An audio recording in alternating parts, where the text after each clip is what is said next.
الثالث هل ወይ ተጁዙ ይፈቀዳል እንዴ መዋለቱ መወዳጀት መጎዳኘት አልኩፋሪ ኩፋሮችን ከሃዲያኖችን መወዳጀት ይፈቀዳልን ወነሱረቱሁም እነሱን መርዳት ይፈቀዳልን?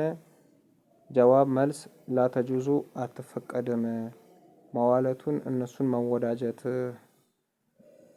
አልኩፋሪ ከሃዲያኖችን ወነሱረቱሁም እነሱን መርዳት አይፈቀድም።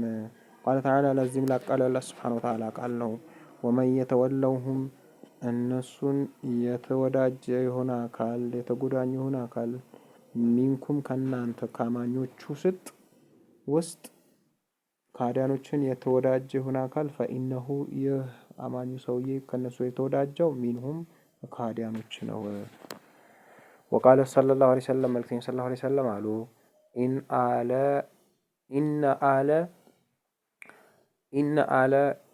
ኢነ አለ የገሌ አለ ማለት ቤተሰብ ማለት ነው። በኒ ፉላን የገሌ ቤተሰቦች እኮ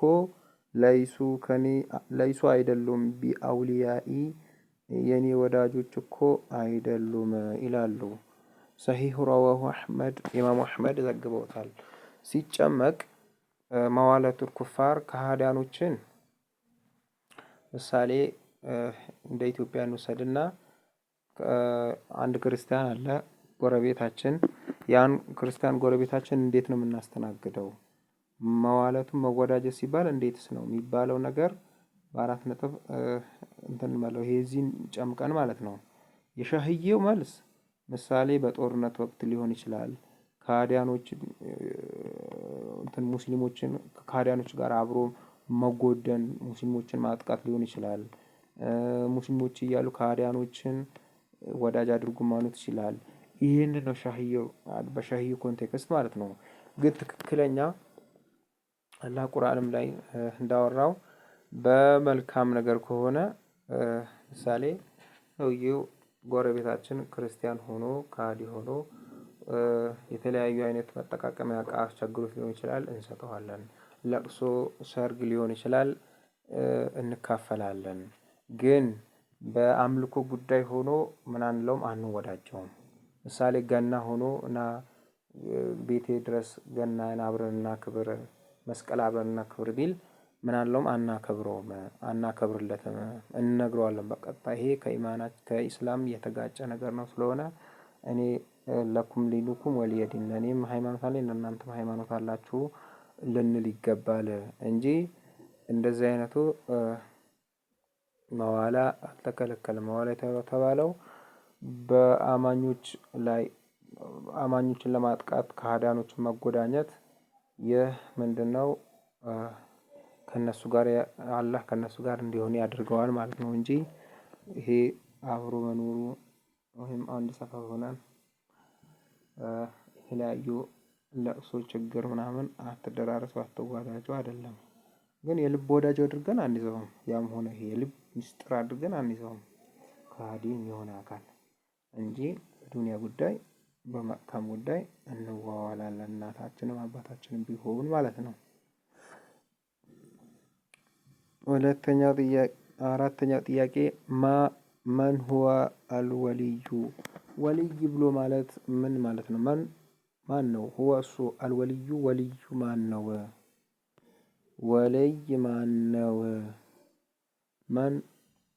ማን ነው? ሁወ እሱ አልወልዩ ወልይ የተባለው ማን ነው? በዚህ ሰዓት ወልይ የተባለው ማን ነው? አልወልዩ ወልይ የተባለው ሁወ እሱ ነው እኮ አልሙእሚኑ በመጀመሪያ ደረጃ አማኝ በአላህ ያመነ የሆነ አካል አተቂይ እንዲሁም ደግሞ አላህን የሚፈራ የሆነ አካል እሱ ሁሉ ምንድነው ወልይ ነው እንጂ በዘር አይደለም። የከሌ ዘር ወልይ ናቸው የከሌ ዘር የሚባል ነገር አይደለም። ቃለ ተዓላ ለዚህም ላቃል አላህ ሱብሓነሁ ወተዓላ ቃል ነው። አዋጅ አለ አላህ ሱብሓነሁ ወተዓላ ኢነ አውሊያ አላሂ የአላህ ወልዮች የአላህ ወዳጆች ብሎ ማለት እኮ ላ ኸውፉን ፍርሃት የለባቸውም ዐለይሂም ለነሱ ላይ ፍርሃት የለባቸውም። ወላሁም እነሱም እኮ የሕዘኑን አይተክዙም ትተውት በሚሉት ነገርም አይተክዙም ካለ በኋላ አለዚነ አመኑ እነዛ ያመኑ ናቸው፣ ወካኑ የሆኑም ናቸው፣ የተቁን አላህን የሚፈሩ የሆኑ አካላቶች ናቸው። ሸርጡ ይህ ነው ወልይ ለመሆን። አለዚነ አመኑ በመጀመሪያ ደረጃ በአላህ ማመን አለበት። ሁለተኛ ደረጃ ደግሞ ወካኑ የተቁን አላህን መፍራት አለበት። በአላህ ማመን አለበት፣ ሙስሊም መሆን አለበት፣ ሙእሚን መሆን አለበት። ከዛም በኋላ ደግሞ አላህን መፍራት አለበት።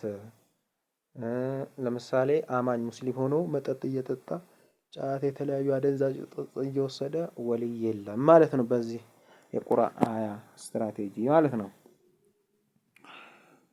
እንዲሁም ደግሞ ከሃዲ ሆኖ የተለያዩ የፈለገ ነገር መልካም ነገር ቢሰራ ወልይ የሚባል ነገር የለም። በአላህ ሙእሚን ሙስሊም ሙእሚን መሆን አለበት።